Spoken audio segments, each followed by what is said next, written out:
C'est la 11e semaine québécoise des marchés publics qui tire à sa fin aujourd'hui. Plus de 60 activités étaient offertes aux consommateurs qui sont venus faire le plein de fruits, de légumes dans les différents marchés de la province. Et pour faire le point, nous accueillons la nutritionniste et porte-parole de la Semaine québécoise des marchés publics, Julie Aubé. Merci beaucoup, Julie Aubé, d'être avec nous. Merci pour l'invitation. Bien, ça nous fait plaisir. Depuis le 8 août, vous sillonnez donc les marchés publics au Québec. Votre tournée a commencé à Amqui et là, ça va se terminer à l'île des Sœurs. Quel est votre bilan?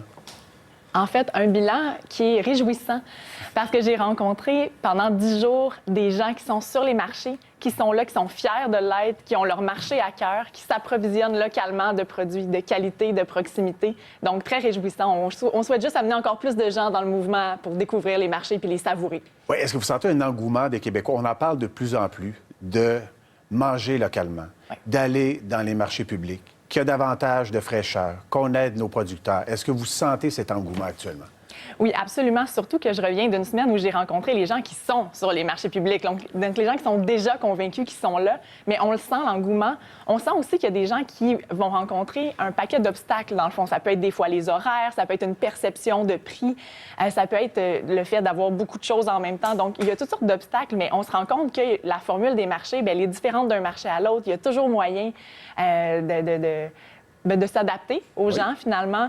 Des fois, autour de chez nous, il y a des horaires. On parlait des marchés. Il y en a qui sont de jour, il y en a qui sont de soir. Il y a moyen de trouver des marchés qui concordent avec notre horaire, des quantités qui concordent avec la grandeur de notre famille. Donc, il y a moyen de convaincre un grand paquet de gens que ça répond aux besoins. Oui, puis vous avez parlé d'adaptation à la saison pour nos producteurs de légumes, par exemple.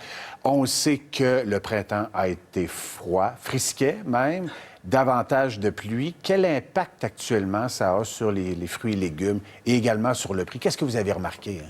D'abord, c'est très variable selon les types de fruits et légumes, ainsi que selon les régions. Il y a des régions qui ont comme réussi à rattraper leur retard, d'autres où on peut accuser un certain retard selon les types de fruits, selon les types de légumes. Mais je dirais que pour la question du prix, en fait, moi, pendant qu'on est en pleine saison d'abondance, c'est même abordable d'aller au marché chercher ses fruits, ses légumes, ses aliments de base. C'est maintenant que ça se passe. Les produits sont nombreux, sont alléchants, sont frais.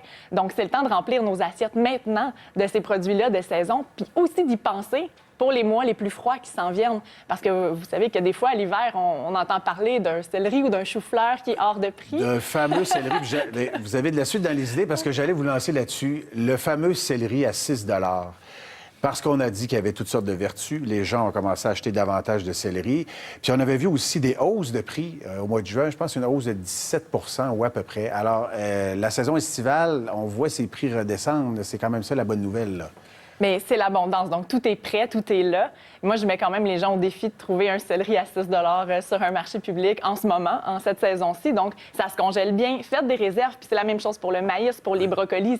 À l'hiver, ils ne seront plus nécessairement locaux, ces produits-là. Donc, c'est vraiment le temps d'en profiter. Puis au-delà de ça, c'est qu'au marché public, c'est le producteur qui fixe son prix. Donc, on est assuré de payer le juste prix. Ce qui est intéressant aussi, on a l'avantage d'avoir un contact direct avec le marchand, avec l'agriculteur, l'artisan gourmand. Il n'y a pas d'intermédiaire. Il n'y a pas C'est ce qu'on a dit. C'est ce qu'on a dit il y a quelques mois, c'est que souvent le prix était plus élevé en raison donc de cet intermédiaire-là qui pouvait lui hausser les prix. Alors là, on va le chercher directement au producteur. C'est certain que les intermédiaires se prennent toute une petite partie du dollar puisqu'il y a du transport, de l'entreposage, les salaires de ces gens-là. Donc, quand on achète directement du producteur, c'est lui qui fixe son prix. On s'assure de payer un juste prix. Moi, je suis fière de payer un juste prix qui représente le travail du producteur. Mais au-delà de ça, on a des échanges. On apprend. Le producteur peut nous donner des idées de cuisine pour ces produits-là, comment les conserver, comment les apprêter. C'est super inspirant. Aussi, au-delà de la fraîcheur, on a parlé de la fraîcheur, mais c'est des aliments de base qu'on ramène à la maison. Des aliments de base à la maison, ça nous influence à cuisiner. Puis cuisiner à partir d'aliments de base, non seulement c'est une des meilleures choses qu'on peut faire pour notre santé, mais aussi c'est moins cher que de s'approvisionner après en aliments transformés, ultra transformés ou en produits qui viennent de la restauration rapide, par exemple. Donc, l'impact sur le prix, on va le rechercher aussi parce qu'on cuisine davantage. Puis on est inspiré à le faire. Ah, vous êtes bien inspirante. Mais il y a une petite ombre au tableau. Je regardais notamment cette semaine des résidus de pesticides. Parce que souvent, on se dit, c'est les États-Unis. Alors, ce sont les façons de faire chez nos voisins du Sud. Là, on s'est rendu compte qu'il y avait des résidus de pesticides même sur les fraises du Québec. Est-ce que ça peut inquiéter, les consommateurs? Quel impact ça peut avoir sur les gens, ça? Mais c'est certain que ça peut inquiéter. Je pense que c'est une bonne chose de s'en préoccuper puis de se tenir informé sur la façon que nos aliments sont produits. Chose certaine, il ne faut pas que ça nous empêche de remplir nos assiettes de fruits et de légumes. Ça reste une chose importante à faire pour sa santé, mais je pense que ça souligne aussi l'avantage de s'approvisionner dans un endroit comme un marché public, puisqu'on peut poser des questions, on peut avoir un échange autour de ces questions-là avec les agriculteurs, se faire rassurer, se faire expliquer des méthodes, des pourquoi. Et je pense que ça, on n'a pas ça nécessairement dans d'autres façons de s'approvisionner en plus grande surface. Puis ce lien-là est important, c'est un lien de confiance aussi. Avoir un dialogue avec le producteur. Absolument, absolument. Merci. Puis nos questions sont les bienvenues.